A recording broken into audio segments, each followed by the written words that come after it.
So let me go straight to the point to answer your question about security.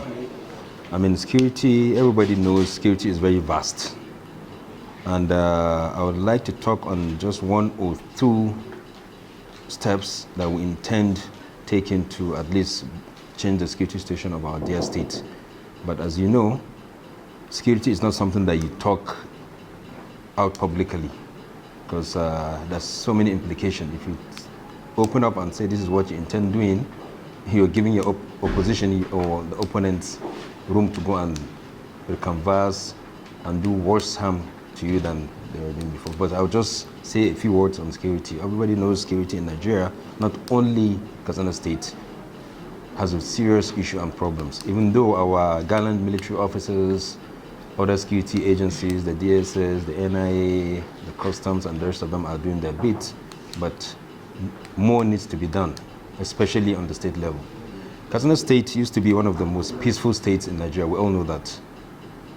3, 4, 5 years ago, there was nothing like kidnapping, herdsmen, this and that, and there's. But unfortunately, it started from Zamfara, and now it's in Katsina State. And the major issue there is, of course, Zamfara has a lot of vast land, undeveloped vast land, which is bordering our state. That is where all these things are happening. So our intention is, I will not say my intention, our intention is, that's SDP in general, not only state level, but on the federal level, is to secure the lives and properties of our citizens. That should be our priority, and it is our priority. So in doing that, we intend to increase our cooperation with security agencies. Even though I would like to draw your attention that security, yes, as a chief executive officer of a state, security is a paramount and primary objective of any chief executive officer of any state. But I believe our constitution has a flaw. Why am I saying that? Because no governor or chief executive of a state has the authority to direct a police commissioner or the SDS, state director of security, or any other chief of security in the state.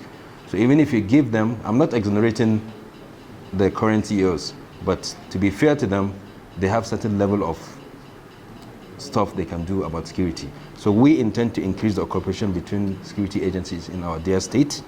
And secondly, we intend to engage the community.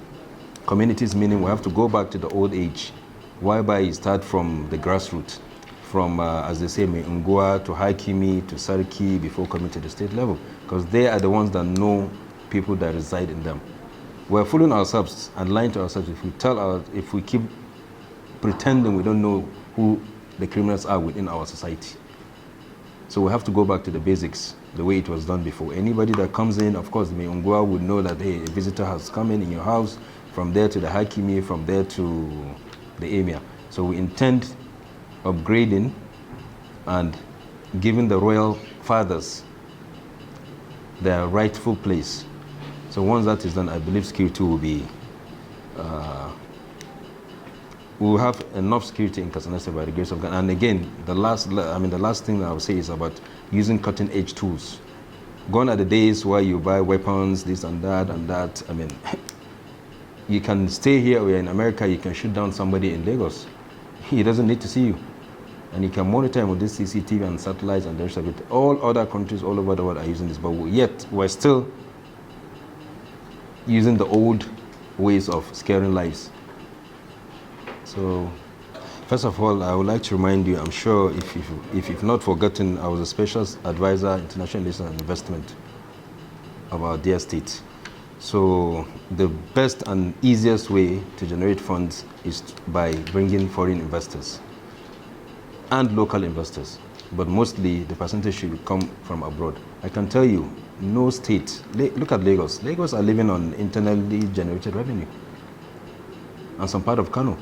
So Katsina has been blessed and is blessed with a lot of solid minerals that can generate revenue for the state, at the same time create employment. So why are we waiting for federal government to give us, how will I say, I can call it peanuts? And of course, you've said it and it's true. Most of the states, not only Katsina, it's not peculiar to Katsina, take note. Most of the states in Nigeria, they are all in debt. But I believe debt is a good thing, at the same time a bad thing. Now I'm going to talk like an economist. You cannot go and take a loan to to use it for recurrent expenditure, because there's no way you're going to pay for it.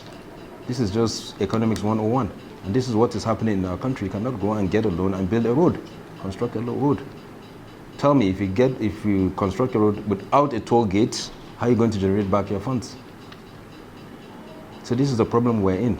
And there are a lot of ways we can generate revenue, especially in this state, because like I said, I've been a special advisor to international investment. I did a lot of research and homework. I know we can sustain ourselves with the little solid minerals that we have in this country. There's number one, there's this Ampri.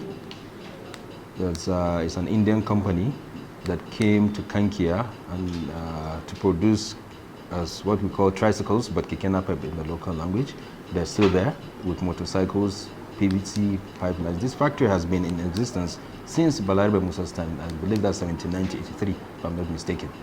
It was in comatose stage, but alhamdulillah, we got some investors who came in, picked it up, revived it, and it's now functional and employing a lot of people. That is one. And my team and I brought Velisco from Holland. The CEO was in Nigeria. He was in Katsina. He made our governor. And of course, he wanted to set up the Velisco factory in Malumfashi, this Holland fabric that our ladies wear. But unfortunately, it didn't see the light of the day. Probably from the federal government and the state government, I'm not too sure, but I believe it's the federal government that put a bottleneck along the line. And a major one is the refinery issue, which everybody is aware of. We single-handedly went to Niger Republic with our friends, spoke to the Nigerian government. They gave us the approval in giving us the feedstock. The feedstock is crude oil.